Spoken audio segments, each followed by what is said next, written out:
is going on, everybody? We got a little tech issues. What's going on, everybody? Welcome to Building Stuff with Nova.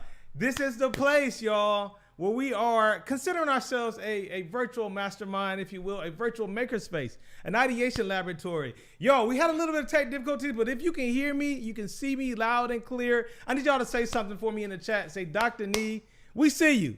Because you know what? I see y'all in the chat. Shout out to people joining us today across platforms, across the Nova platforms. We have Facebook in the building. We have YouTube in the building. And of course, we have our familiar Twitch building committee in the building. So let us know how you feeling. We want to see you all coming through on chat. Shout out to A Clockwork. Cool. We see you. Peach Ellick, you see me. I love it. I'm so glad that you all are here with us today because today is a special day. As I take a look here just to make sure our layouts are all good to go, I want y'all to understand that today's guest here on Building Stuff in Nova is a phenomenal person. As a matter of fact, you may have already seen this person if you checked out some of the mainstream programming that exists across media. And yes, I'm talking about Jay Flores. That was just a little teaser. You all saw that on the screen. We got Jay Flores joining us today on Building Stuff with Nova. And if you don't know who he is, you will know today because this guest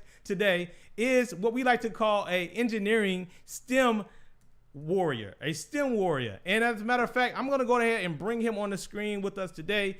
Jay, welcome to the program. Here we are on Building Stuff with Nova. What's up, Jay? How you doing, man? What's up? Thanks for having me. I'm excited to be here again with you and your community, man. I'm pumped. Super happy to have you with me. As he is right now in the green room, you all can see, it looks a little bit like a kitchen. I want you all to understand that today is a great day all around the theme that we like to call, or he likes to call rather, it's not magic, it's science. Go ahead and show your picture a little bit more in the screen. Come up a little bit, let people see it. Yeah, it's not magic, it's science. I'm gonna make sure that people can see. You can come over to the right just a tad bit so people can see that in the screen. Other way. There we go, perfect there. Other way. Yeah, perfect. It's not magic, it's science. You all say hey to Jay, Terra Blazer. If you are on YouTube, Jay is also across the YouTube sphere. He's doing a lot of cool things in the area of science, technology, engineering, and math. And Jay, before we get into the nuts and the bolts of our programming today, tell them a little bit about yourself. Let them know, how did you even get into this whole STEM world that we find ourselves in? Yeah, so I grew up in Milwaukee, Wisconsin. My parents, from the time I was very young, really fostered my curiosity. I was one of those kids that was always pulling things out and trying to figure out what the world was like and why this thing that my mom used to cook could also be drum set for me. Like, I was always messing with their things, but instead of like getting in trouble for it, they actually encouraged it and allowed me to keep exploring. My parents recently retired and I got to see some videos from when I was growing up. We found a VHS player on Facebook Marketplace and we're able to watch some of those old VHS tapes. And there was one where I was about 3 years old and I was designing a plane and talking to my dad about my parents. It sounds like I'm some kid prodigy or whatever. No, I was designing the plane out of the couch cushions, right? So I moved everything around and said, this is my airplane. And instead of getting yelled at, instead of getting told, keep everything back and put it organized, my dad took out the video and started recording it, right? And celebrating that curiosity. So I was very fortunate to have that fun, safe place to explore that. And then somewhere along the road, kind of science and math weren't as fun anymore. And I was the kid that was always, why would I ever need to use this again in my life? And I was probably a pain to some of my math teachers continuing to ask that question. But I'm glad I stuck with it and I kept that curiosity because eventually I did find some of those real life applications and found myself as an engineer in the STEM world. And now my mission is really just making sure that kids continue to have those cool, fun, entertaining experiences with math and science so that they never lose that spark of curiosity and they keep designing things and keep asking questions about how the world works and how we can make it better, more fun, safe, whatever it is that they're excited about.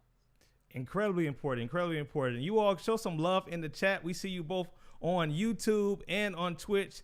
Let Jay know that you're excited to have him. We see you on James, Bobby, Smart, 451 on YouTube, and of course our building community of Clockwork dropping the emotes, Trailblazer. Now let me let you all know something. And Jay, you want you to know this as well.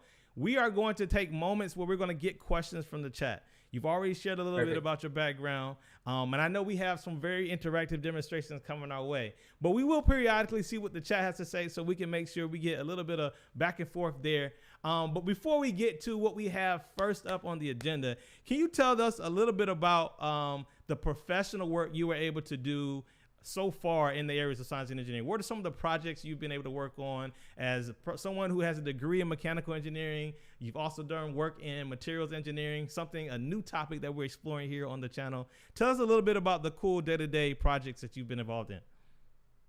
Yeah, so I graduated from University of Wisconsin with my degree in mechanical engineering. I took all electives that I could in materials science engineering. So that's where I get that passion for that aspect of it.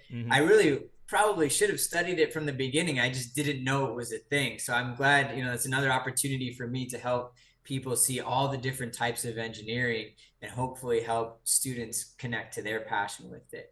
But once I graduated, I started working with a company called Rockwell Automation, and we did industrial automation and controls for all types of industries. So my job ended up becoming basically like the show How It's Made, right? Like every day was going to different types of manufacturing environments and figuring out what they're trying to accomplish and how our products could allow them to do that more efficiently, safer, cheaper, faster, whatever they're helping meet those goals with our automation products. So I had everything from, a cement plant to a sugarcane place to a cookie factory. That was one of the coolest days ever. It was just imagine being in the largest building you've been in, but it's smelling like an oven with fresh baked cookies. Like it was the coolest experience that I've had and made me very hungry. And I really wanted to, warm hot chocolate chip cookie off the line. I didn't get to have that. But you got one? Did they let you get a? I did not there, but man, I did get to eat a hot, warm Dorito chip off the line, which was pretty awesome because you can't taste that anywhere else in the world other than freshly off the line. Yeah. So that was a really cool experience. I got a lot of those cool behind the scenes of how things are made and what it takes to get that product from, idea all the way onto the store shelf or into your house. Again, everything from chips to roller coasters got to be a part of making all of that possible. So it was very rewarding. And more importantly for what I do now, I have all these wide variety of examples that I can leverage to inspire kids, because some kids are going to be inspired by how you make a roller coaster work. Others want to send things to space. Others might be just like big fans of chips and cookies and want to make, them healthier or even more flavorful. So it's really cool to be able to leverage those different examples to help kids find the STEM behind whatever it is they're passionate about. Indeed. And we got some love coming in the chat. Everyone thought it's also fresh baked Doritos. That sounds great. Peach Alex says on YouTube, you all more than welcome to drop in your questions for Jay as well, and across any other platforms that you're joining us. Shout out to A Clockwork. Man, everyone is talking about everything you shared. But here's what we want to do. You have blossomed, much like myself, into someone who, again, has a passion for going out and inspiring people in the realm of science and engineering, doing demonstrations, talking to students across the globe. And we're talking now to people virtually. And what we're going to do now is share our screen a little bit. About to switch over to our screen share setup. And I think what we have in front of us is the prep, right? The prep for a particular demonstration. Let's go ahead and transition. Maybe you can give us a nice introduction to this whole concept of it's not magic, it's science as you prepare to do your demonstration. Yeah, so I'm going to have a couple of different experiments from It's Not Magic, It's Science. We've got a balloon set up here. I'm actually going to start with one that I'm going to bring off from the other side. But basically what happened was, and the reason why we're in my kitchen of all places versus somewhere else. All right, sorry about that. I had a little pop up on the screen. So the reason why we're in my kitchen instead of somewhere else is that this is where It's Not Magic, It's Science was born. During the pandemic, I knew Zoom science and Zoom math were going to be very difficult for students and for teachers to keep the engagement. Sometimes those subjects are difficult enough in person, and now you take away the interactive opportunities, you take away any potential visits to science museums or engineering, manufacturing places. You're not going to be able to draw those connections, as I was mentioning earlier, between what you're learning in the classroom into the real life application. So I started thinking, like, what are some fun interactive activities that students could do that would be like really catchy on social media, but would then encourage them to go back into their kitchen and grab the things that they need to go and do it. So it's things like baking soda, vinegar. I've got a balloon here. Almost everything that I design, you already have in your home, or you can order for very low cost online. You mentioned American Ninja Warrior earlier, right? So the experiment that I did, we're gonna connect to. I got almost everything for that experiment from the dollar store, right? And this was on primetime NBC TV, right? And so it's finding the ways to make it most accessible, but not losing that entertainment factor. And honestly, I really was trying to figure out, how do I make these experiments even cooler than what most people are already doing? I didn't invent any of the science behind any of these, but the presentation and the way in which I deliver the experiments, not just the energy, but actually the physical way in which I deliver them. And I can explain that as we go through some of them. Yeah. I wanted to make sure we took that energy to the next level. And magic became one of those fun kind of themes between it, right? And that allowed me to capture the attention of thousands, millions of people on social media that were just scrolling through during the pandemic, and we're like, oh, how did he do that? And since I am a scientist and not a magician, I can actually tell you how it works. So I've got a few we're ready for the magic that I'll go through, but we're ready for not the magic, but the science that some people can think is magic. Yeah. So what do you have with this balloon? Everyone sees this balloon here. Do we need to step back and get ready for a loud pop? I don't know. What's going on? Yeah, so we've got a balloon here that I've inflated. There's nothing different or special about the balloon. You can see it on both sides. I've got it in this bowl just because I don't want it floating away, and I don't have an assistant with me right now to hold it. Okay. So that's the only reason why it's in this bowl, is so that it doesn't roll off of my table. Okay. What I'm gonna do is I'm gonna grab a wand that I have that I'm gonna then step back, and I'm going to, from a distance, pop the balloon with my wand. What? So most people have a magic word like an abracadabra, some kind of science or magic or wizardry type of phrase that they'll say before they do their trick. But in this case, I'm just going to say it's not magic, it's science. All right. That's what's going to help us pop this. So you'll still be able to see me in the frame back here. And then if you want to pay attention to the balloon itself, then you can look at our other camera right there. But I've got my magic wand right here, my science wand, and we're gonna go in 3, 2, 1. It's not magic, it's science. Whoa. And we pop that just with a wand. My little wand here, right? Well, okay, hold that. And so hold that close. Hold that wand close under the camera where the balloon was. Okay. That is wow. Y'all give it up. Drop some emotes. Drop some. There we go. Peach Elliott got the hand claps. If you were in front of people, you probably would hear a lot of cheering. After it popped. Yeah. So the balloon is gone. As a matter of fact, I don't know if this was like sort of our screen sharing, but there was like a freeze frame almost that made it look like an invisible air, just the way the framework worked. So it looked even more magical here on virtual screens, Jay. So how do we do it? It's not magic. It's science. Right? So. Yeah. In my magic wand, my magic wand here is actually a straw. So let me show you here, right? It's a metal straw. It's a heart-shaped straw, look like too. It is actually a heart-shaped straw. For our love of science, right? Yeah. And so some of you may have in the past done this, where you take your finger and you cover one edge of a straw and you pick up the liquid from your cup, right? And then you release the finger and that liquid comes out. Okay. So off screen over here, I had this little canister with a little bit of liquid. And when I grabbed the wand, I grabbed it like this. And I basically did the same thing we do with covering the straw with our finger, but with my palm instead. So I was able to off screen grab some liquid without you realizing it because I have it stuck inside the straw with my palm there. And then, as I say, it's not magic, it's science. I flick the liquid at the balloon. But like balloons get wet, right? That doesn't cause a balloon to pop. Water or liquid doesn't pop a balloon, from my experience. Exactly, right? So the key was that this is a particular liquid called limonene. So it's found in citrus fruits like oranges, lemons, limes. You can actually do this experiment at home with just squeezing an orange peel. If you get a really thick orange peel and you squeeze it really hard, you'll see a tiny bit of liquid come out. If you get enough of it on the balloon, it'll do the same thing.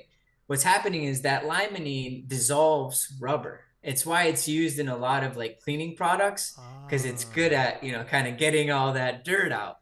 And essentially, instead of like poking a balloon with a pin, we're creating the same small hole, but with a liquid. So it's dissolving a tiny hole into the balloon that then causes it to pop.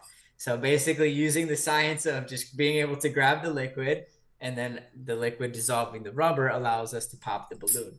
Now that my hands have some of the liquid on it, if I had another balloon here, I could actually just kind of pop it with my finger. That's one of my favorite ways to do it with the kids too. I'll get one that has confetti and I'll toss it up in the air with my hand that is dry. Yeah. And then I'll poke it into the crowd with my finger that has the liquid on it. And then it'll kind of pop the confetti all over everyone in the first couple rows. Right. So that goes to how I'm explaining, right? I saw the experiment with orange. And I was like, that's kind of cool, but it's kind of weird. You have to squeeze really tight and people kind of notice some things in your hand. Yeah. I wonder if I could get enough of this liquid to actually like put it in a spray bottle or something. That was my initial thought. So you threw the liquid. Let me make sure I understand this. And shout out to everybody. All right, Clockwork is they're dropping some knowledge for us as well. But the fact of the matter is, when that touches the balloon, I guess it's so potent or so effective that it instantly sort of degrades the material. Like that happened pretty fast. Yeah. It didn't like slowly but surely do it. It was quick. So a couple of things there, right? Yeah. One, I am throwing it actually, right? So I captured it in my palm, right? And I am holding the liquid in basically at first so that you didn't realize I had any liquid. But then when I flicked the wand as if I'm pointing to pop the balloon like a wizard, I actually release it. So it shoots out, it splashes enough on the balloon that it dissolves. The other key thing is you realize the balloon was pretty big. Like it was pretty thickly inflated, right? And so that's because I want the surface to be as thin as possible. So it has less to have to, kind of work through to dissolve. Right. So the more inflated the balloon is, the thinner the material is going to be at the point of contact, the quicker and more instant it will appear, right? And so I did this on American Ninja Warrior. I had 3 balloons out on the stage and I said, beat that wall, right? And I came out and was able to pop all 3 balloons before getting out on the course. But then I had to make sure I dried my hands off very well before getting on any obstacles. Right. So that doesn't mess up. Yeah. That was a lot of fun. But yeah, all it was a balloon and some limonene, right? And awesome. Really cool, blow your mind type experiment. Got it. So what we're about to do is let you set up for a little bit and go back to another view, because you've been dropping, as you set up your next demonstration, you've been dropping a lot of information about American Ninja Warrior. And by the way, chat, you all are more than welcome to ask a question, and we don't have to just rely on mine. But American Ninja Warrior is something unique, and I would say that you don't see a lot of scientists and engineers, at least from my experience, like being that involved to as much as, in this physical activity, to the point that they're on these TV shows and everything. So I'm wondering if you can break down a little bit about like your experience being even an athlete, what even got you into this sort of level of fitness?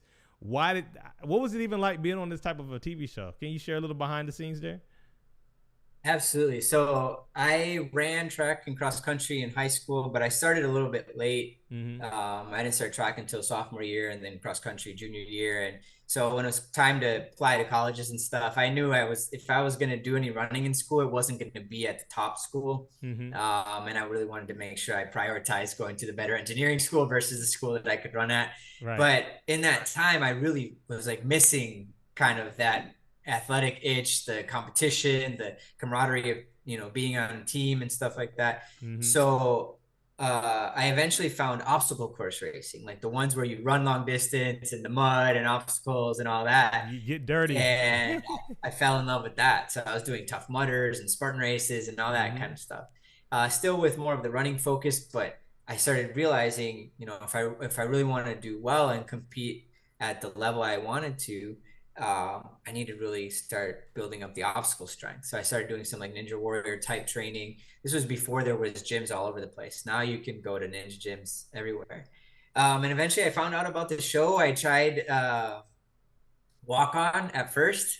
So I tried to just show up. It was in Miami. I was in Tampa. I drove down um, the night or the day of, and they film at night. So I was there for a couple hours, and I didn't get a chance. So the next year, I was like, all right, I'm going to go and I'm going to camp out the night before. And there's no way I'm not going to be able to do this. And I show up the night before, and there's already like 50 people there before I even got there in line. Wow.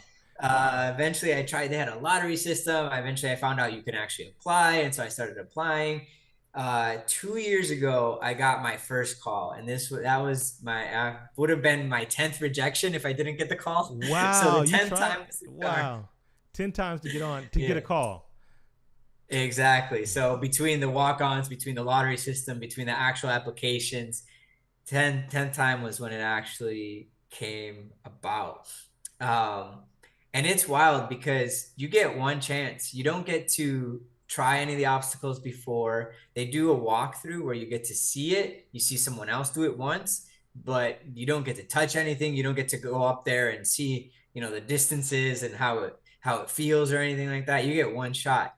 And after, trying for 10 years and being at the start line, I'm like, please don't fall on the first obstacle. Right. Because no matter how good or poorly you do, you still have to apply again. So it's an Right. extreme amount of pressure. Man. On top of that, everything is so large. There's water that you're over. There's, cameras and lights, Right. and People there's cheering. millions of people on the other side of those cameras. Yeah. So that's been, that was pretty intense. And then this past season, it just aired. My episode just aired on Monday, and I got another shot at it, and it was just such a cool experience. And this time, I got to bring a lot of It's Not Magic, It's Science to the To show, the do show. some experiments at the beginning. And then I was a featured story this time, so we were able to go out into community, and they sent some cameras, and we kind of highlighted, captured some of my story and the impact I'm trying to have. So So it's been awesome. Go ahead. my bad. I didn't mean to cut you off, but like I want people to know that this is you were on there just recently, and that you actually people watching chat, you all can check out a clip from it by going online. I guess maybe following you online, or maybe they have replays that they can check out.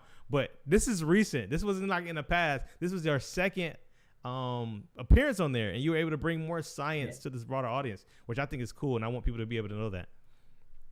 Yeah, I appreciate that. Yeah, if you weren't able to watch it live, you can stream it again on Peacock. On my LinkedIn, I have a short clip that they gave me. They don't allow me to share the whole thing. Right. But it was most of the science segment that we did that they allowed me to share on all of my socials. Right now, I just put it on LinkedIn, and I'll figure out how to put it in Reels format for the other spots. But yeah, it's just such an awesome opportunity to be able to show up to such a family friendly show, and showcase science in a way that most people weren't expecting, but hopefully got excited about. Right, they came to watch an athletic competition, but got to see some really cool experiments as well, and then see that person. Right, we don't always we view either people as a science person or as a sports person. We don't always see that connection, and you can do both, and you can do very well in both if it's something that you're passionate about.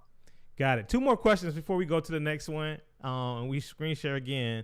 But one of the questions about Ninja Warrior was, is it more mental than physical? Maybe you can give a quick answer on that. And then we got James 420 on the screen that also asked a question that we'll come back to about the balloon experiment we just did. But mentally versus physically on Ninja Warrior, what are your thoughts? So it depends on how you view it. As a sport in general, like going to a gym, competing in local competitions and stuff, it's both. The physical part can get very intense. Yeah. Once you're at a certain level of having trained and had experience, the show is actually sometimes easier than some local competitions. Really? It becomes the mental game that's more of a factor, right? It's the preparation for that moment. Okay.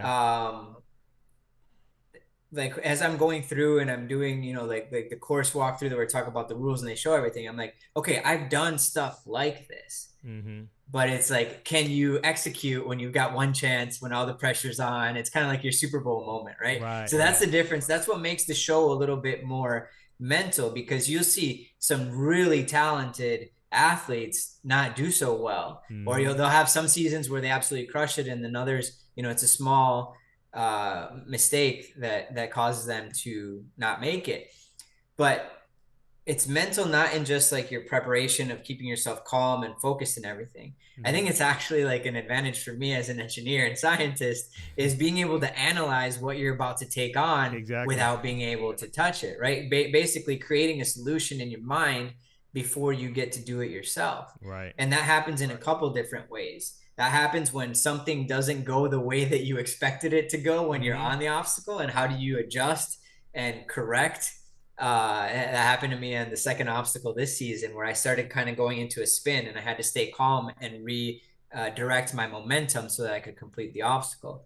And then also, how do you analyze an obstacle that you've never done before and try to see like where's the tricky point where it might, you know, you might slip up. And so balance obstacles are one that are very key for that, analyzing how the things that you're balancing on move so that you don't, as it moves, you don't freak out and try to stop yourself, because that's going to kill your momentum. You're going to fall. As it moves, you got to keep your momentum going. And how do you make sure you at least get it to the final platform? I've had some really ugly completions because I kind of just stumbled my way in, but it's better than getting wet and not completing the obstacle. So a win is a win. A win is a win. That's a good question. And then one more question, back to the science here. How much longer do you think it would take to pop a normally inflated balloon, right? Like if we're using that, the method you used again with the liquid. Yeah. It's still a matter of seconds, right? So if it's a little thicker and you have enough liquid, right, it's still going to dissolve through it. It'll take a little longer. If you watch closely on my Ninja Warrior one, I was hoping that they would pop from left to right, like with the words, but the middle one actually lasted the longest. So that could have been either it didn't get as much liquid contact with it, or maybe it wasn't as, you know, maybe the spot where which the liquid contacted was a little thicker than the other balloons. I can't tell 100%. But yeah, those are kind of the factors. The amount of the liquid that makes contact with the balloon, and then the thickness of the balloon at that point of contact. But it's still relatively quick. If you're doing it with the orange peel, it's going to depend on how much you can squeeze out of it, right?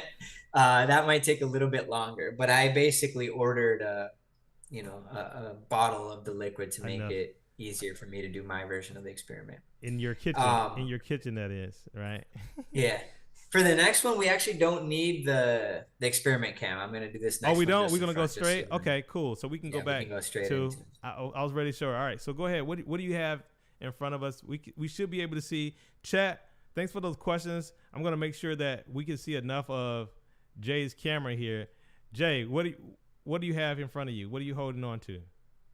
Yeah, so definitely not, today, because we've got some exciting stuff going on and in these streams, all kinds of cool stuff and guests and everything. But I'm sure in college or maybe a work meeting, you had a point where you're like, this meeting should have been an email, right? And you're just extremely bored, right? And so you take a paper clip and you're so bored, you start to deform it, right? You're just playing around, trying to kill time. And you might do something like this and bend that paper clip. You might have done this even in school as a kid, or anytime you were bored.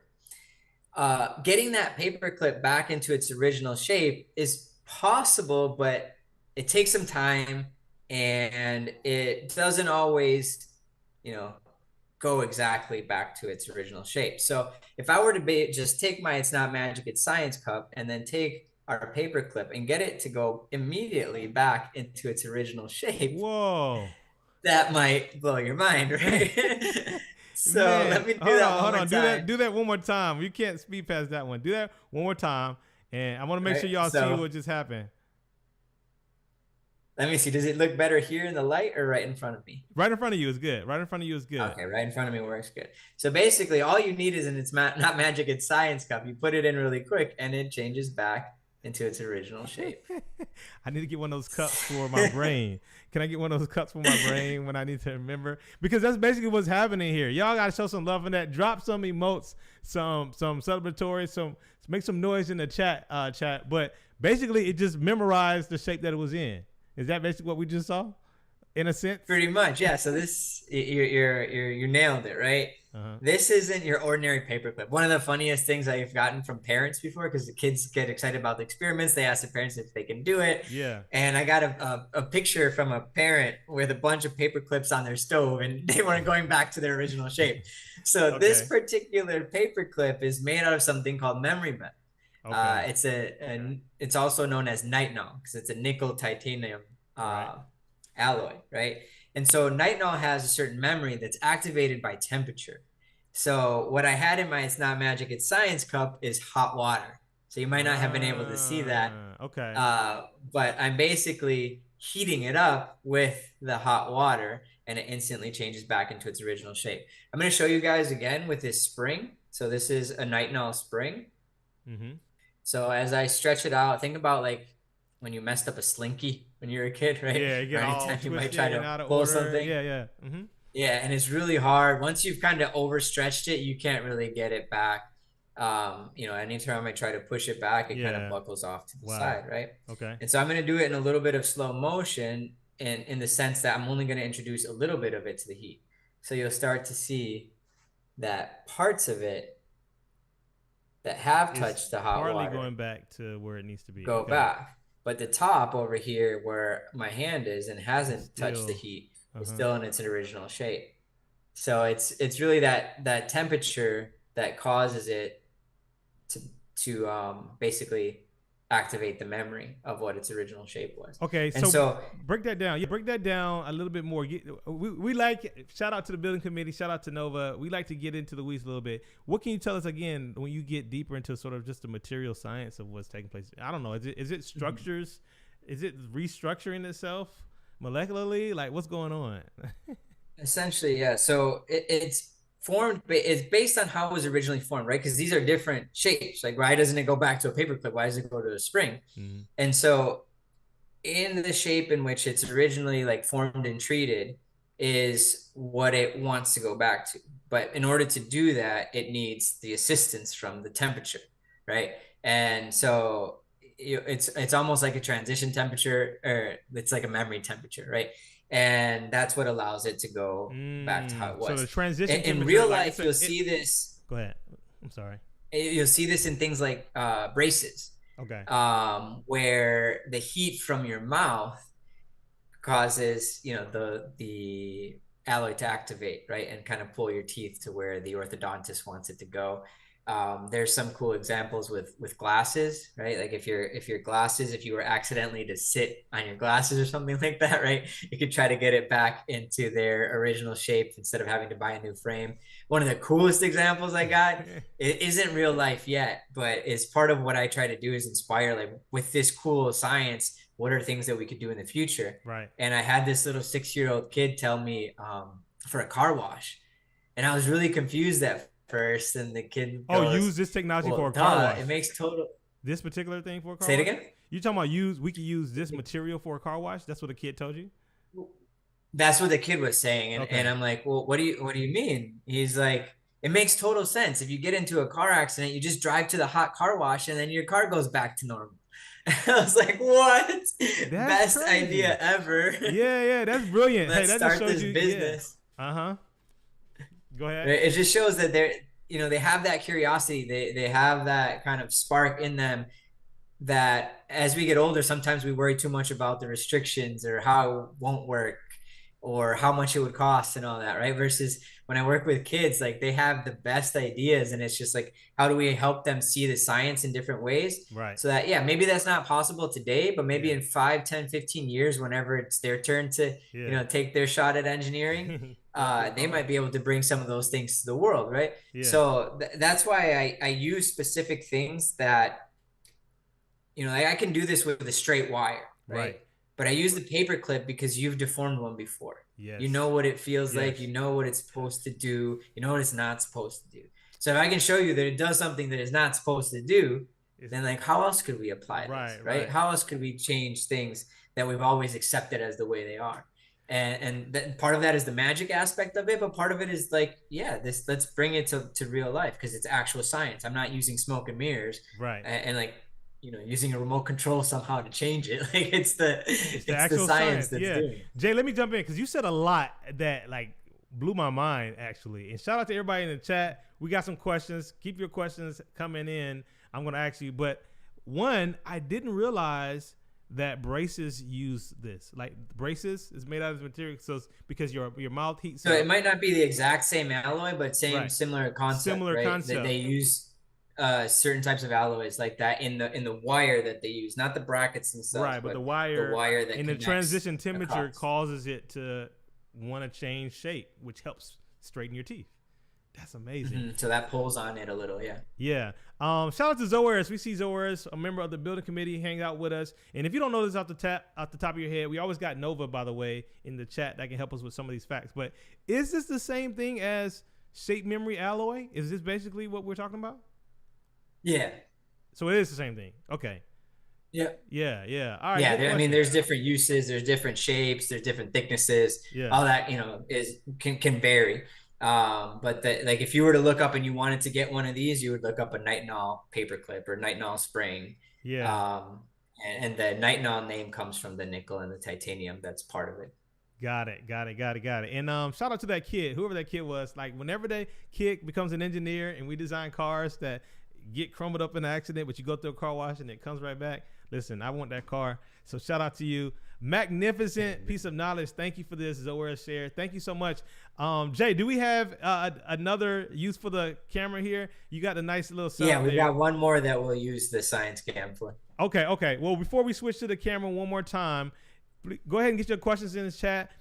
Jay, I was wondering if you could tell us a little bit about some of the other, because your career is varied, and I've known you for a while, and obviously everyone shared about the information with manufacturing, or everyone was wowed by the information you talked about manufacturing. You've done mechanical engineering. You've also like done a little bit of robotics, haven't you? Like you don't have to go too deep in there, but you've done a little bit of robotics and things of that nature too, haven't you? Yeah, so that was more so through a nonprofit called First, where students are competing in robotics. But Rockwell Automation, where I started my career, is one of the bigger funders of that organization, and they do it in a unique way. They do donate money wise, but they also donate products that automate the playing field that the robots compete on. Yeah. They also do it for a lot of other cool things like battle bots and stuff. Yeah. But specifically, I would work with the playing field for the high school robotics competition, and I would work with our local sales office with them to figure out, what products they would need for each season, because each season has a different challenge. Right. So one year we might be grabbing some sensors, to score points that, objects that go through a certain kind of goal, right? Or one year, for example, we had to score tons of balls. Like they're robots that year were just shooting a whole bunch of things, and they were wiffle balls, so there's holes in them, right? So like, how does that sensor need to like be different and be like a different setup based on the fact that the ball is now a different color, a different size, right? It's got holes in it now, right? So every summer we would kind of come up with those different engineering needs to basically elevate the level of the gameplay for students so that it just becomes more exciting for them to compete in, so that we can challenge them more in their builds. but then also to make it more exciting for spectators. So, something as simple as in the past, a lot of times they were limited by what they could manually score with judges, right? But, putting some more automation into there, a bit more sensors, the scoring then is now real time. So that engages your audience even more, right? So it was really cool to be able to apply what I was doing in kind of the manufacturing space to this robot competition that was then in turn inspiring the next generation of those students that were going to be in the manufacturing space. Exactly. Yeah. And then that other cool part of my job there was helping draw the connections, right? So this sensor that we provide for you on your robot is allowing you, I don't know, to determine if the ball is in the right place that you want it to be. But in real life, that same sensor could be determining if the part is on the right spot of the car or whatever it is that you're manufacturing. Right. So it was really cool to be able to create the environment that inspires them, but then also then show the connection to how you take what you love about your robotics competition and use it to make cars or cookies or real send world people to application. space. Yeah, I love it. I love it. All right, as I transition here, shout out to our question on YouTube, and I don't know if this is something that Nova can maybe drop a link for, but someone's brought up the fact that water has memory. I don't know if that's related at all, but are the same properties of shape alloys the same thing that leads to water having memory? If you don't know that, we can always ask our friends at Nova. Shout out to our Nova team who's always with us to fact check. But I don't know if you had any quick thoughts on that as we transition to our screen share again. I'm not sure if I understand the question fully, so I think we'll let Nova. Yeah. The whole water memory thing, that sounds like something that we definitely have to dig into a little bit more. So maybe Nova can drop information on that.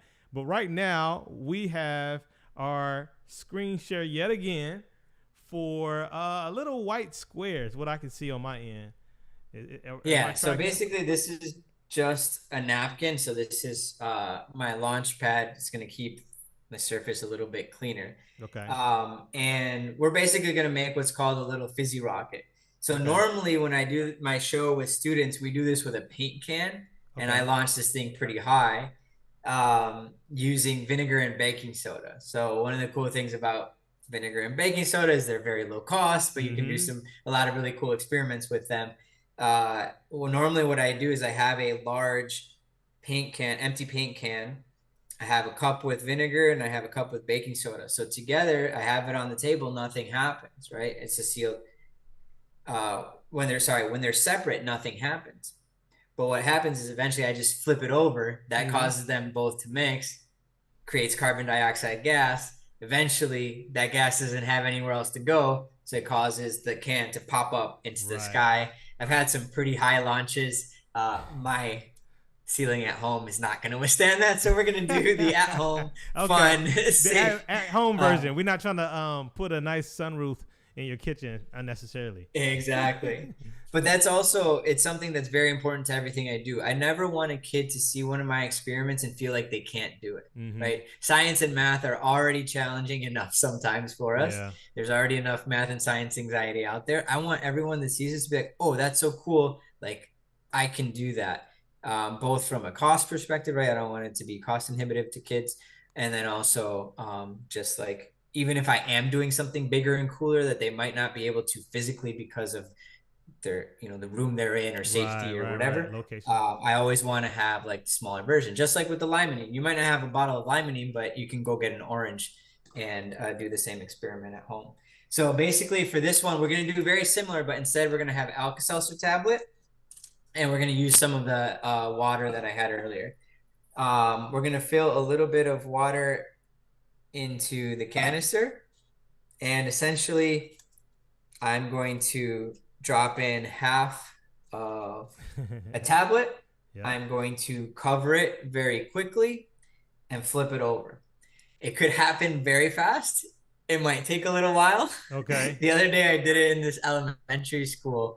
And the kids were like counting down. Our first countdown didn't work, but their second countdown nailed it right at 10 at one go. Man. Yeah. And they killed it. So let's see what happens here. But basically, I'm gonna flip it.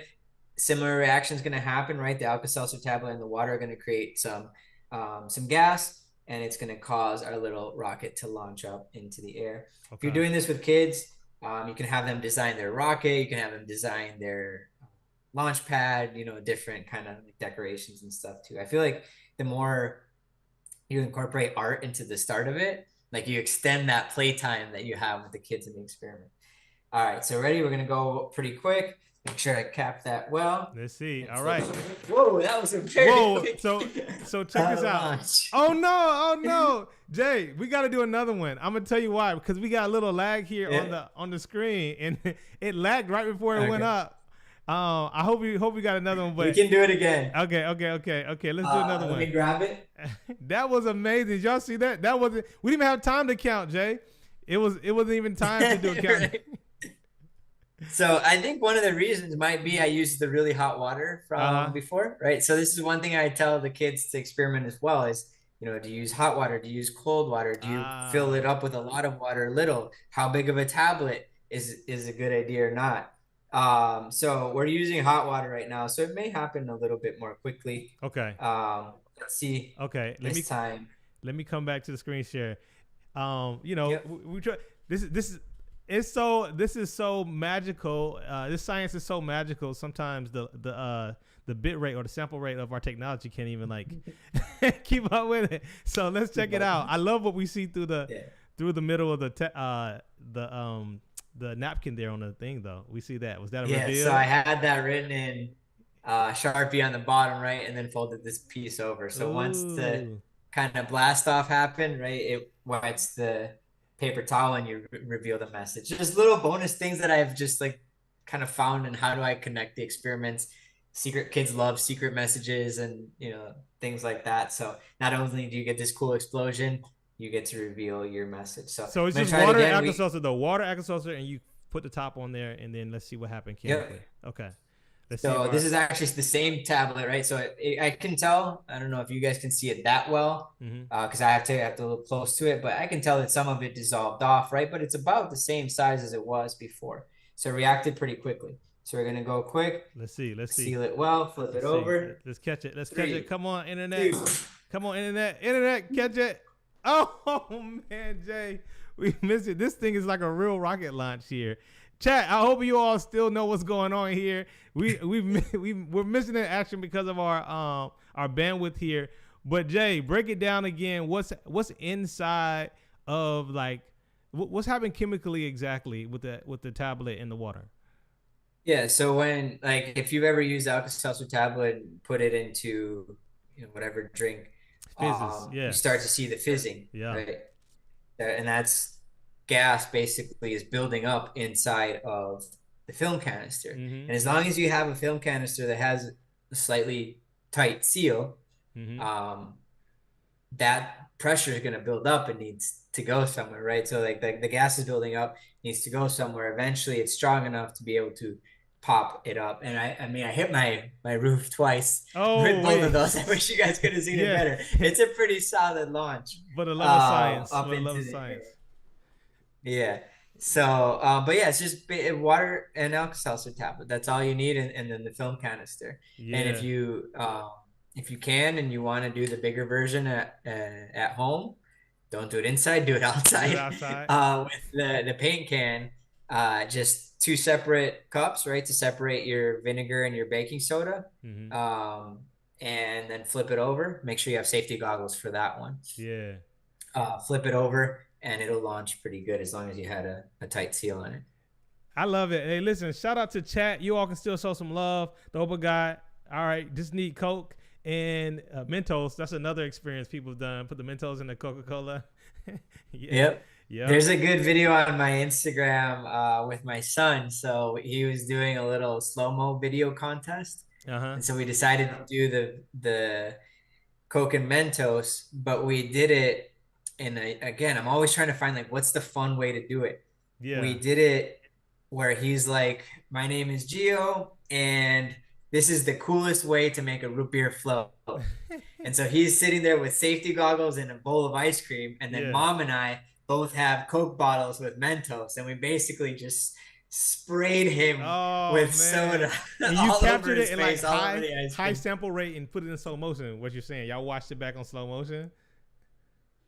Well, yeah, we filmed it in slow-mo camera, yeah. Yeah, yeah. And so it's just like him just being splashed Oh my goodness. with Coke, and he's got his ice cream there. We also did that trend where they say it's like a TikTok and Instagram trend where they say, you know, mom, I want to join karate, and then the mom's like, no, you're gonna do, you know, whatever it is that they chose to do instead of karate. Yeah. And then it's like them at 3 a.m. trying to defend the house from a burglar with whatever skill was dancing or playing the piano or whatever. So we did the same thing. It's like, you know, no, you're going to science camp instead. And our defense of our house was shooting Coke with Mentos and doing the little paint can explosion and everything. So just always finding those fun ways to make the experiments unique and cool and different. You know, people have done the orange peel before, but I hadn't seen anyone do it with the wand. Yeah. I've seen people, tons of people have put Mentos into Coke, but I've Yeah. never seen someone make a root beer float with it. Just always trying to think outside the box and how we get kids excited.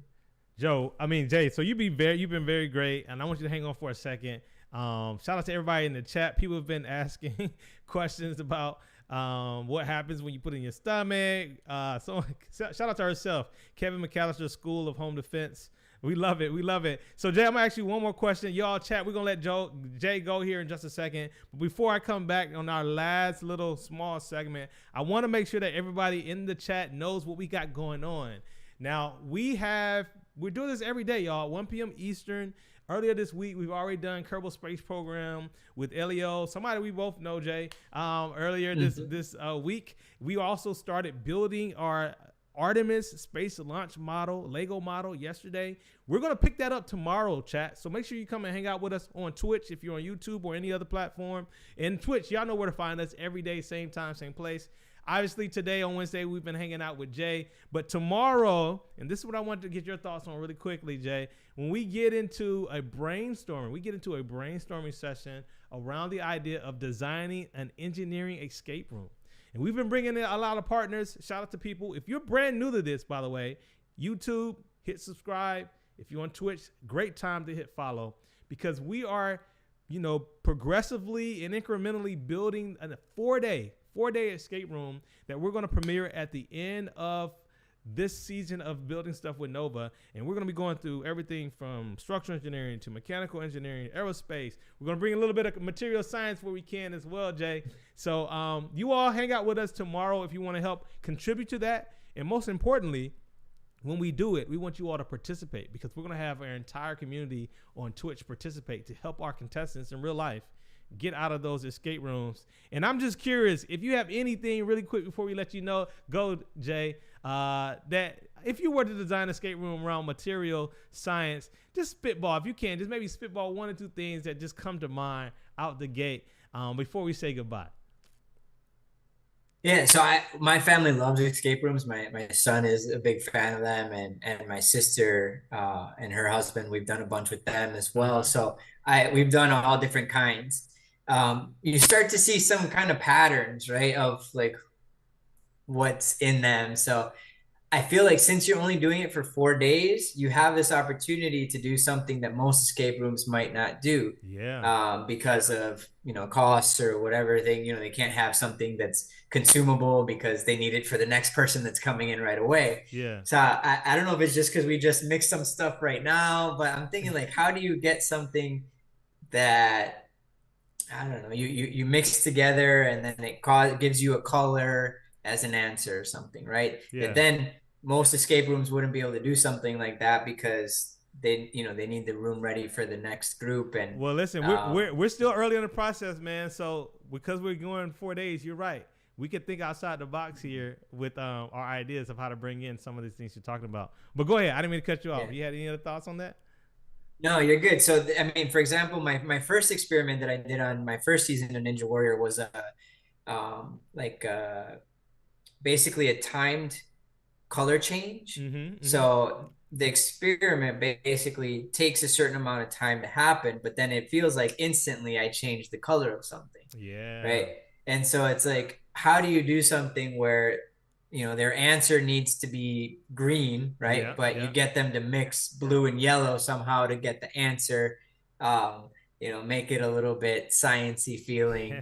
Yeah. Something along those lines. That would be pretty cool. Yep. I mean, if you want to launch some paint cans too to blast open the We do last have a door, I launch. don't know. We talked That about a might rocket not launch. be as Yeah, but we'll see Yeah. what we can do. The secret message idea is great. Shout out to herself saying that in the chat. And Jay, you have been a pleasure. I hope everybody goes and follow you online. It's on the socials. Shout out to Nova. Nova dropped your Instagram not that long ago in our chat. So you all go and follow Jay. Jay, we love the fact that you are an engineer, you are a ninja warrior, and you are an incredible inspiration to many, many people, young and old, to dive into the sciences, to dive into engineering, to dive into STEM, and to realize it's just a part of their everyday life. So that being said, I just want you to know that we appreciate you, and we look forward to collaborating again. Anything real quick on your goodbye?